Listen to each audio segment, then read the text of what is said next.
Hey everyone, and welcome back to Joey's Retro Handhelds. I'm Joey, and today we're going to be doing a deep dive review into the Anbernic RG353PS. Just to be upfront, this device was sent to me for review by a company called litnxt.com.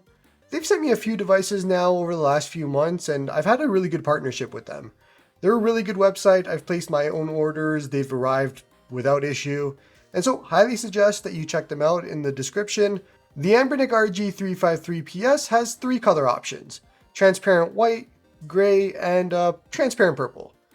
This might be the first time where I had a really hard time trying to decide between all three different colors. They're all great in their own way. I ended up going with the RG353PS because it matches my RG35XX. But if it was up to me, I could go either way with any of them. Each of these designs are really good in their own way. Just be aware that the purple they show on the website is a lot more muted in person, so you'll see in this video how it looks in actual hands.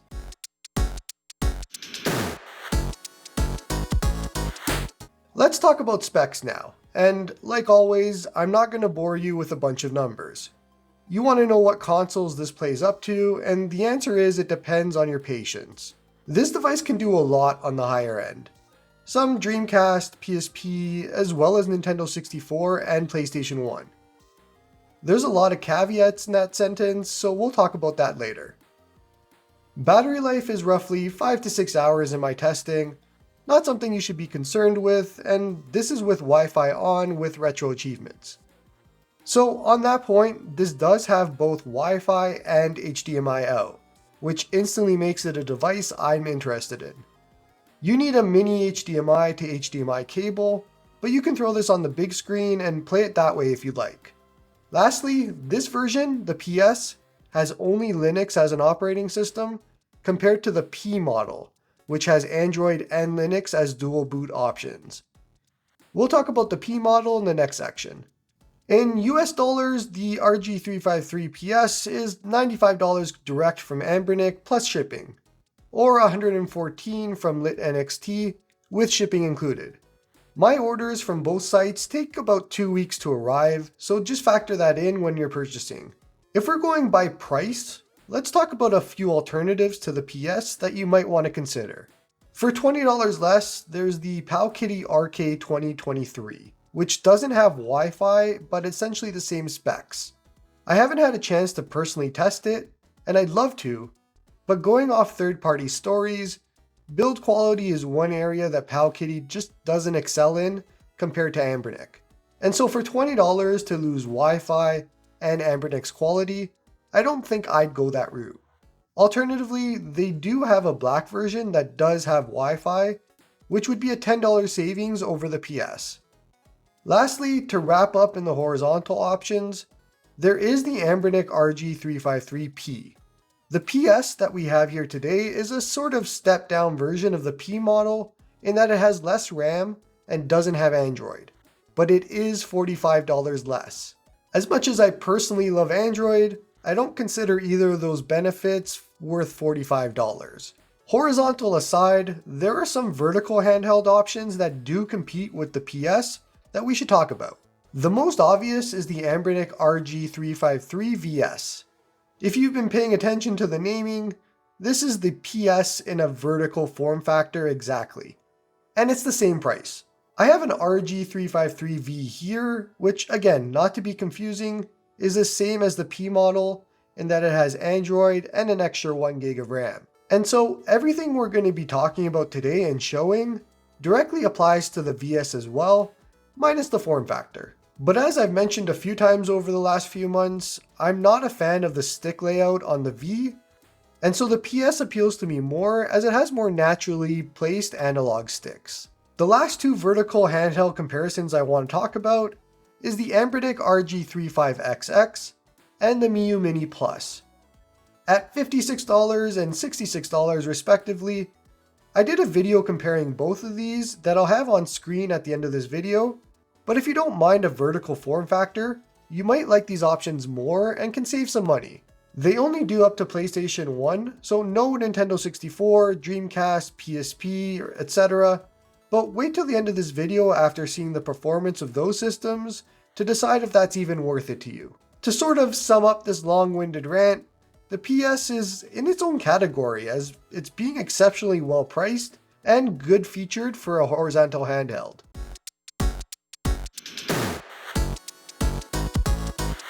Jumping into build quality, and I have to say this device just feels well made, which isn't a surprise considering it's Anbernic. Starting off with the D-pad, and it's not clicky or making any noise at all really. It's just a nice feeling D-pad and it won't wake your wife up at night if you're playing in bed. It actually fares pretty well with diagonals when we do our Pokemon test. You can see here that the character isn't moving if I move the D-pad to other directions than the one I'm pushing down on. Except, for some reason, the left and right side of the D-pad. Those can go in any direction. But overall, I'm impressed with this. The analog sticks, thanks to being a horizontal handheld, are placed nicely and comfortable to reach. Start and select both have that mushy, silent feel as well, and stick out nicely, making them easy to push. Moving on to the face buttons, and these are slightly more tactile, and you can hear them being pressed down more than the other buttons. Just that normal clicky noise, and that may wake your wife up. But they feel great. Same thing with the F and power buttons, in that they have the more tactile, clicky noise. Jumping up to the shoulder and trigger buttons, and it's funny. My L1 is silent and mushy, but my R1 is tactile and clicky, and then completely opposite for the triggers. R2 is silent, and L2 is clicky. No explanations here, just a funny quirk. The layout of these is fantastic. Super happy with how they feel, the size, all of it. The triggers are especially awesome, and I have zero complaints at all about how everything here is made. They even made a little groove for your finger to rest in.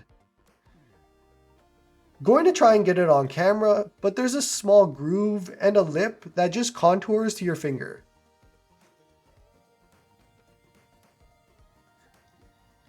How about next to an actual SNES controller, since I have one behind me in most of my videos. The PS is much bigger in size, which is hilarious given the SNES buttons are absolutely massive. All of them are huge and makes me think the PS could have gotten away with larger buttons as well. They've done a great job making a larger size version of it here with the PS. It's great. Here's a comparison between the RG353PS, RG405M, and PSP3000. Now replacing the PSP3000 with the Retroid Pocket 3 Plus Metal Edition. Review will be up on this one pretty soon. Lastly, here's it next to a new 3DS.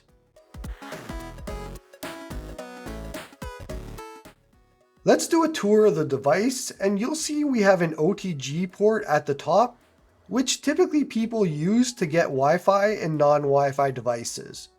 I haven't found a reason to use this port on any of my devices personally. The reset button, which is also something I never use, the mini HDMI port to get HDMI out to a TV, volume buttons which are clicky and noisy and a bit too depressed for my liking. I would have liked to have these stick out just a little bit more, but I fully understand the reason they don't is to keep the top flat. Mine also rattle a little bit as if they're not in the right spot or just not made to the right size, which is a weird choice.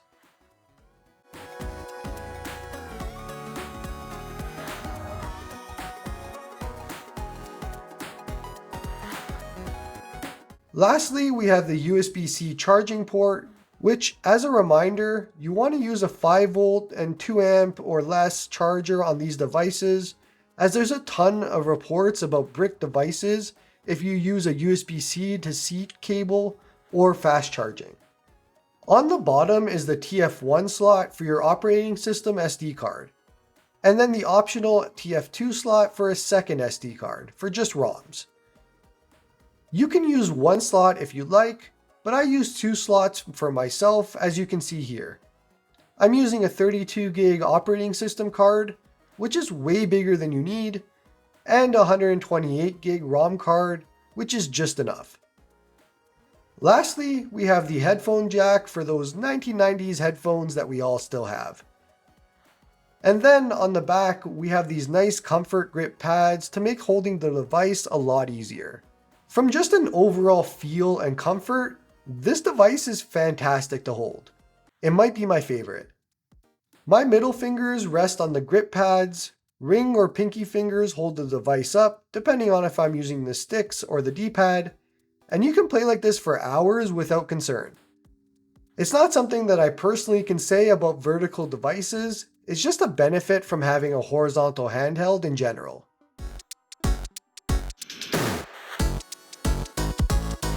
The screen looks fantastic. Colors just pop and everything looks great. Here's the RG353PS and the RG35XX. I find the colors pop a lot more on the 353PS, which doesn't shock me as I shared in my 35XX review that I found the screen to be a lot more muted and had washed colors. As usual, let's see how it does outside as well. Minus the glare, it's not terrible. I can easily play like this with a minor compromise. On the audio side, sound gets extremely loud.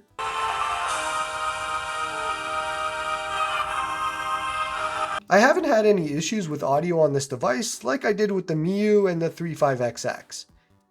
It sounds pretty good and so no complaints here. The speakers are located on the bottom of the device, which isn't ideal, but I haven't found that it takes away from the sound at all in my opinion.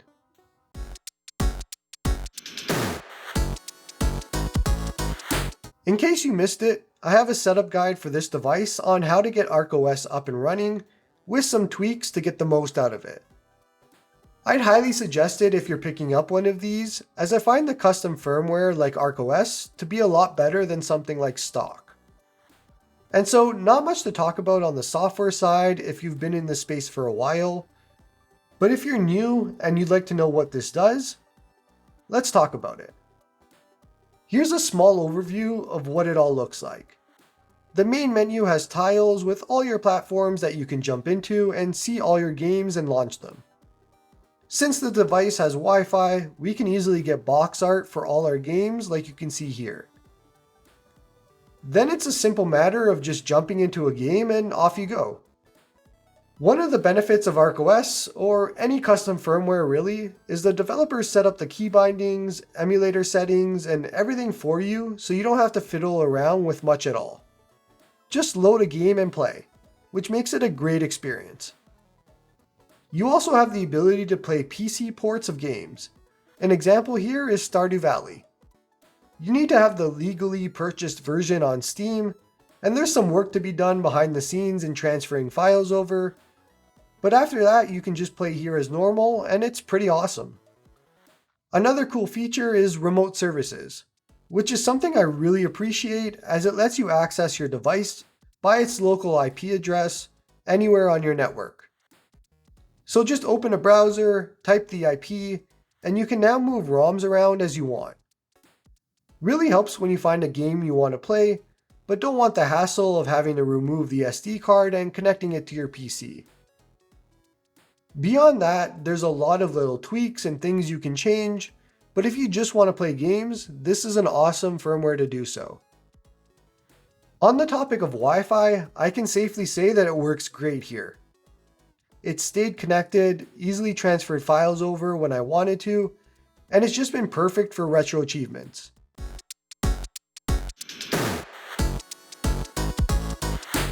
Now the moment we've all been waiting for, the game showcase, and let's jump right in.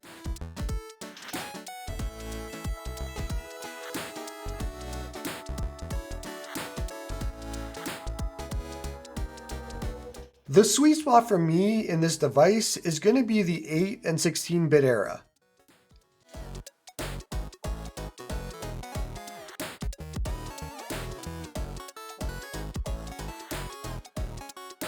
Small snippets of gameplay of Game Boy and Game Boy Color, which of course run and play great here.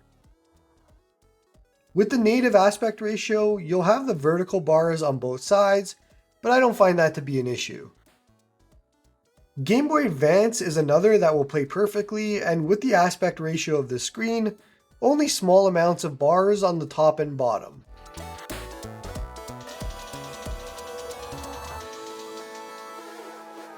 For Pokemon fans, fast forward speeds up the game quite a bit, and so you can grind a lot easier here.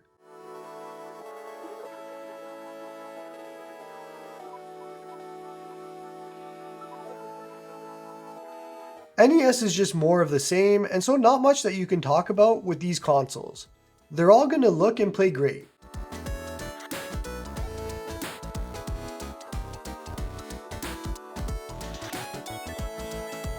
Then of course, given the form factor of this device, you have the actual Super Nintendo games, which are perfect on the screen and run great.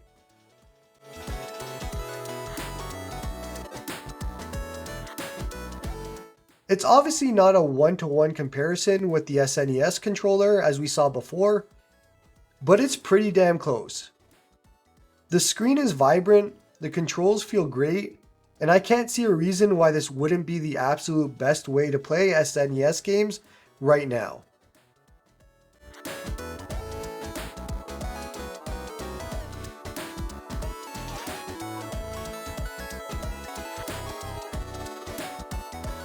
The systems we've been talking about so far have been my use case and where I think this console thrives. Game Boys and SNES.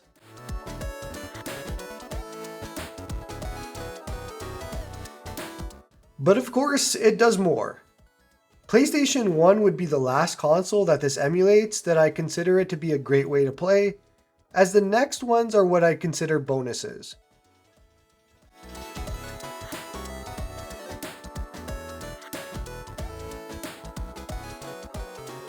PlayStation 1 games look and play great here.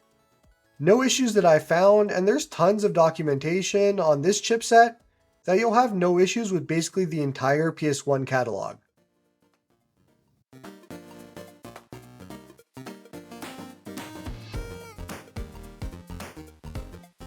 It might feel weird playing them on an SNES controller, but hey, you get what you get.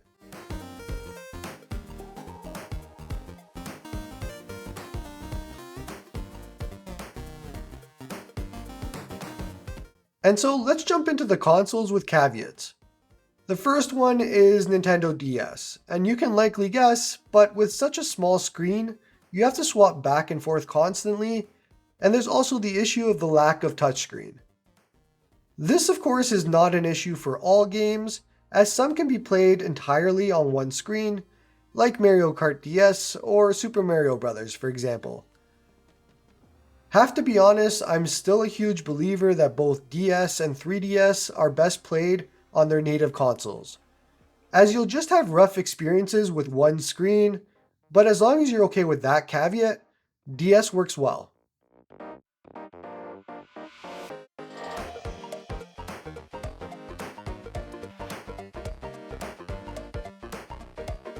The Dreamcast is right at the edge of what this device can do.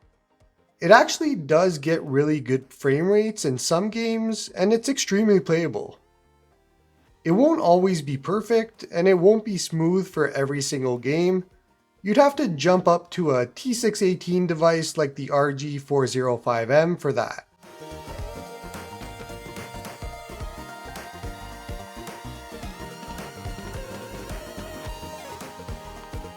But you could get away with some games working here. Jet Set Radio was one example, but Rez is another, for games that are pretty much just playable here without issues.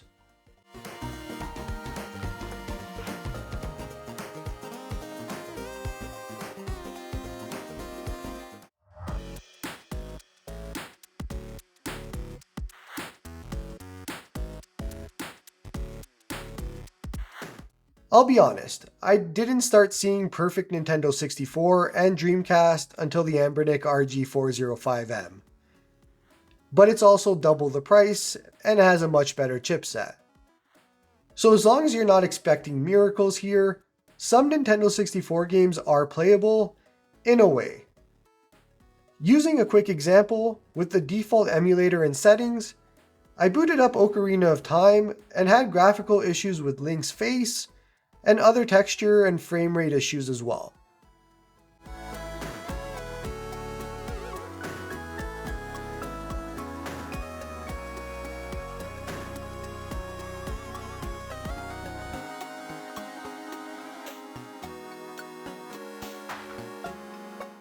If I jump into another game like Mario Tennis, it's the same story here and it's just unplayable.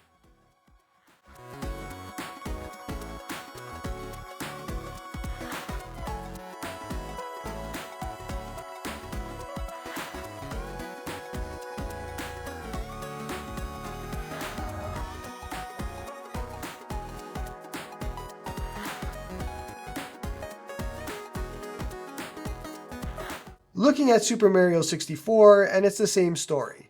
A lot of graphical issues. So now you're left with a decision to try out the other two standalone emulators, or RetroArch and the multiple cores there, for every game to see what works best.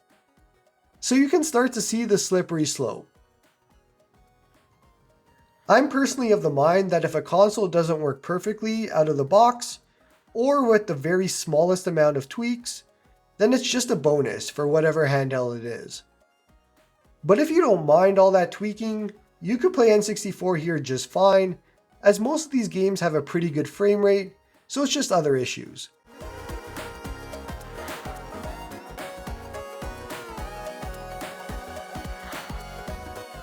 It'll be no surprise that PSP, the last console that we'll look at, isn't a great experience here as well. You can absolutely play a few games at mostly full speed and get a decent experience.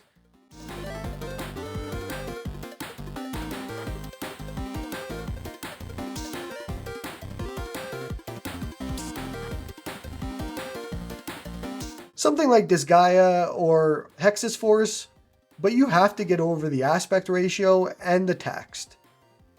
You can full screen it if you're a monster, but I wouldn't consider this a PSP device in my opinion.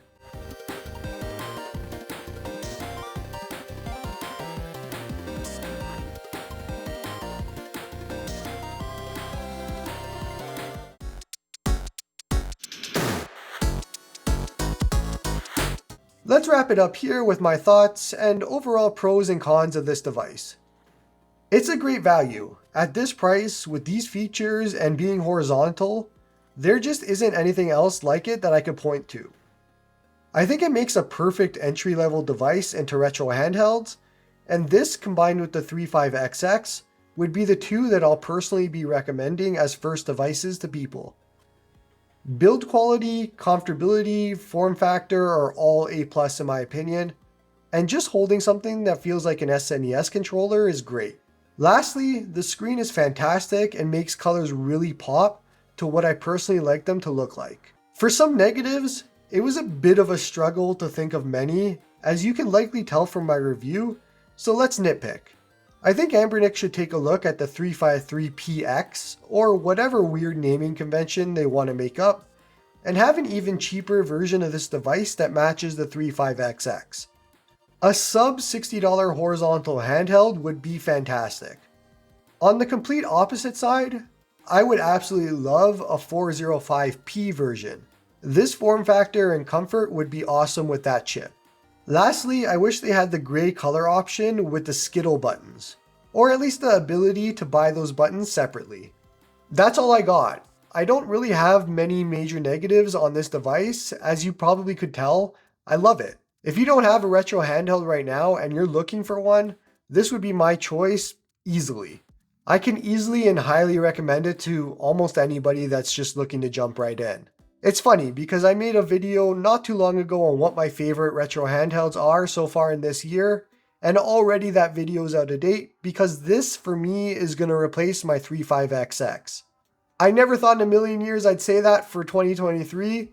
I figured it would be the upgraded version 2 of the 35XX that would get me to replace that. But honestly, this device for me is just going to be my new daily driver. It's just awesome. It's still portable. It has a nice screen. It has Wi-Fi.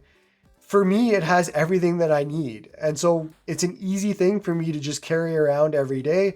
and be able to play any game that I want on the go. The 35XX is still my pick for a absolute budget handheld. I think right now that might be the lowest that I'd recommend for anybody. But if you're looking to spend a little bit more money and want that comfortable option, this is the perfect one. Just please, Anbernic, can you make a blue one of this with the Skittle buttons? Then we're all set. I'll even take a 405p in the 353M blue with those Skittle buttons, and we'll call it a day. I'm going to end it here. I hope this review and video was useful to you in knowing a little bit more about the Anbernic RG353PS and helped you make a decision on if it's something you want to buy or not. Share in the comments below if it's something that you are considering or if you have other options in mind. For me, in this price point and what it offers, it's a no-brainer. If you liked today's video, check out my RG353PS setup guide, which might help you if you buy the device, or check out my video that I mentioned earlier, which is the Anbernic RG35XX versus the Miyoo Mini Plus. Gives you a good idea of the battle of the mini Game Boys. Please don't forget to like and sub to help the channel grow, and hope you all have a good one.